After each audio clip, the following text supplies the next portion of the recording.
Okay, let's dive right into this explainer. Today, we're exploring a pretty incredible corporate tragedy and triumph, the story of a regional luxury store that ended up giving birth to a massive discount giant. It's this fascinating look at innovation, shifting consumer habits, and, how a company's most radical experiment can actually become the very thing that entirely consumes it. So I want you to just think about this for a second.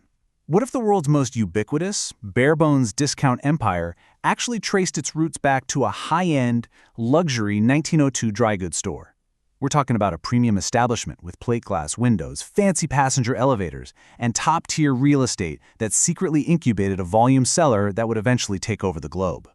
It's a real mystery of retail history, and honestly, the answer completely changes how we look at the stores we shop in every single day. Section 1. A department store is born.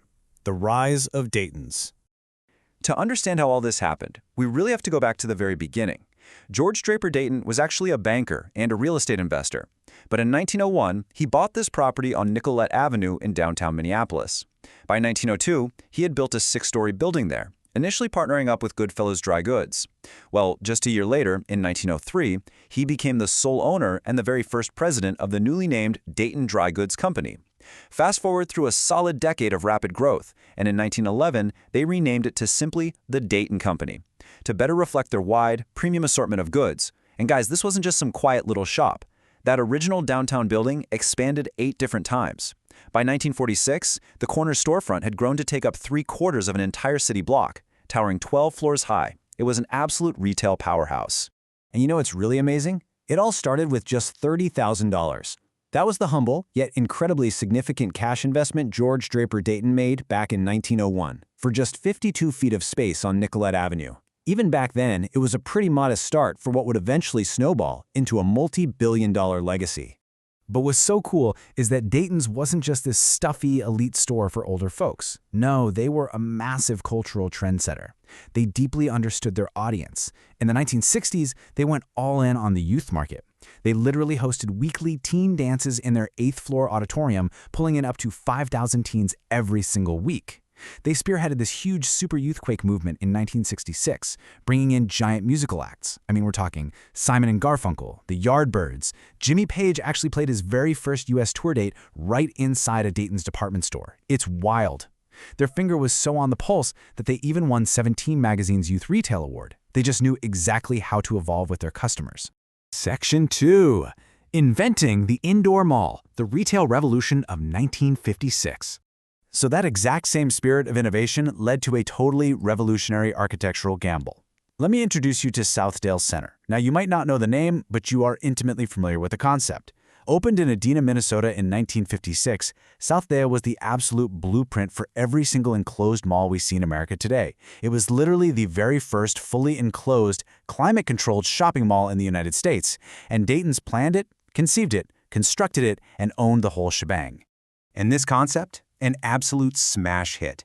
An astonishing 40,000 visitors flooded the mall on opening day alone.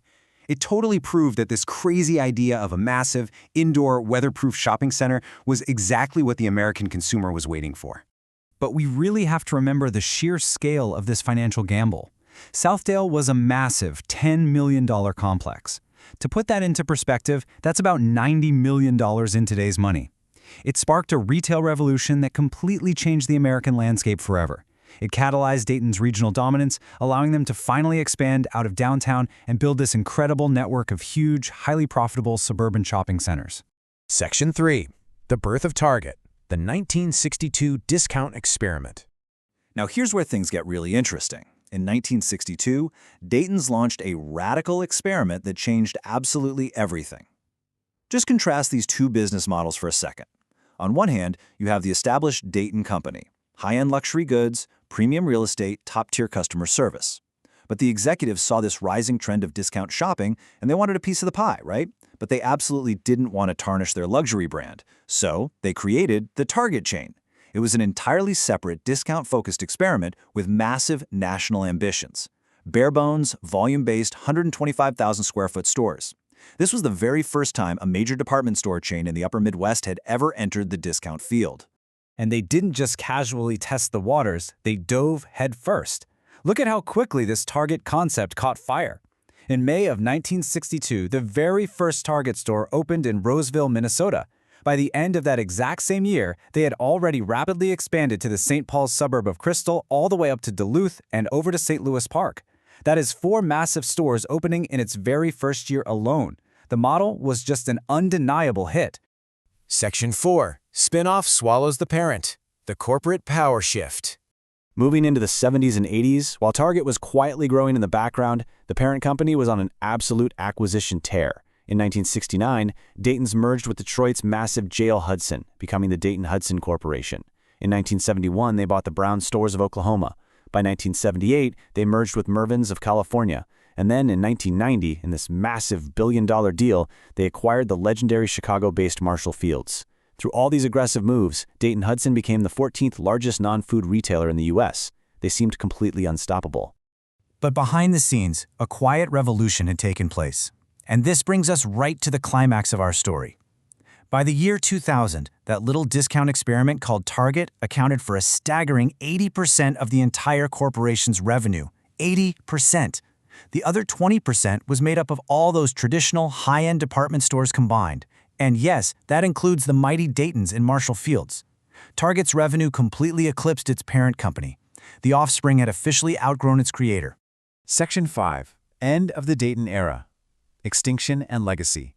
Let's track how the parent company was actually legally and culturally erased by its own staggering success. In 2000, finally acknowledging reality, the Dayton-Hudson Corporation changed its name to Target Corporation. Think about that. The parent literally took the name of its brand. Then, in 2001, to unify their upscale presence, all original Dayton stores were rebranded to Marshall Fields. By 2004, Target decided to focus entirely on discounting, so they sold Marshall Fields to the May Department Stores Company. The very next year, May was acquired by Macy's, and finally, in 2017, the original Minneapolis flagship store officially closed its doors. The Dayton's era was officially over. But man, Dayton's legacy is vast. By 2015, the Target empire had grown to nearly 1,800 national discount stores. The single luxury department store from 1902 had successfully mutated into one of the absolute largest retail empires on the planet. But history really does have a funny way of coming full circle. Going right back to that original 1902 Nicollet Avenue building, a massive transformation is actually underway today. The Dayton's project is currently renovating that original location, turning it into a first-of-its-kind office, retail, and entertainment space in Minnesota. They are actively restoring the historical elements of the exact building where this entire story began. And as you might guess, it doesn't come cheap.